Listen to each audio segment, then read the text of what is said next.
무에 밥을 비벼서 고등어 한 점을 얹어 먹으면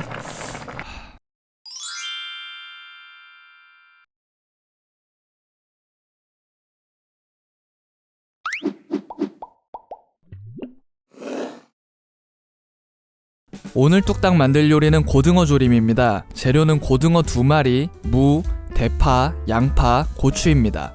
양념장은 고춧가루, 고추장, 된장, 다진 마늘, 다진 생강, 양조간장, 다시다, 굵은 소금, 설탕, 맛술, 후추입니다. 준비한 고등어가 다 잠길 수 있을 만큼의 물을 준비해주세요. 이 안에 맛술 2스푼, 식초 2스푼, 그리고 소금 반 스푼 정도의 양을 넣고 잘 녹을 수 있게끔 저어주세요. 소금이 얼추 녹으면 고등어를 모두 넣어주세요.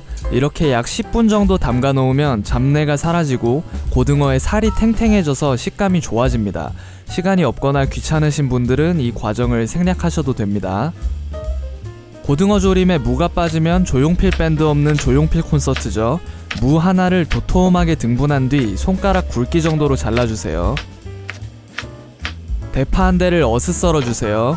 이렇게 대충 썰어도 맛은 보장됩니다. 양파 반 개를 길게 썰어주세요. 양파는 없으면 생략하셔도 됩니다. 청양고추를 좋아하시는 만큼 준비해서 송송 썰어주세요. 이제 양념장을 만들겠습니다. 아까 고등어를 담갔던 양만큼의 물을 준비해서 된장 1스푼을 풀어주세요. 된장으로 비린맛을 잡아줄 수 있습니다. 그리고 고추장 2스푼을 넣어주세요. 조금 저어주면 벌써부터 맛스러운 색이 나오는 것 같죠?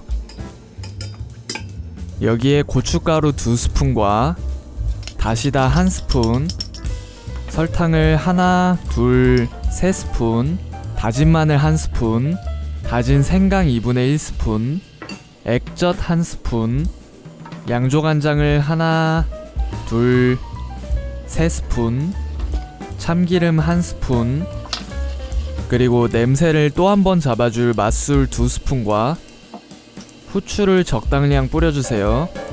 이제 양념이 잘 섞이도록 저어주세요. 그런데 어차피 끓이는 과정에서 다 섞이므로 완전히 풀려고 애쓰지 않으셔도 됩니다.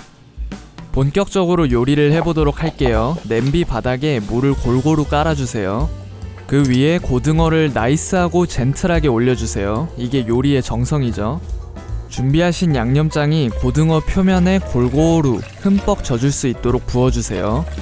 양념을 다 부었으면 이제 한번 끓어오를 때까지 뚜껑을 닫고 기다려 볼게요.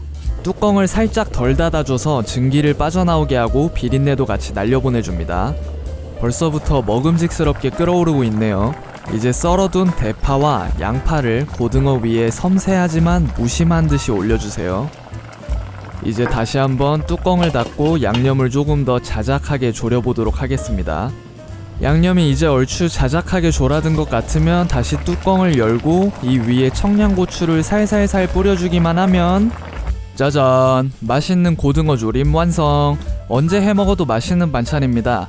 영상에서 알려드린 대로 오늘 저녁에 꼭 해드셔보세요. 안녕!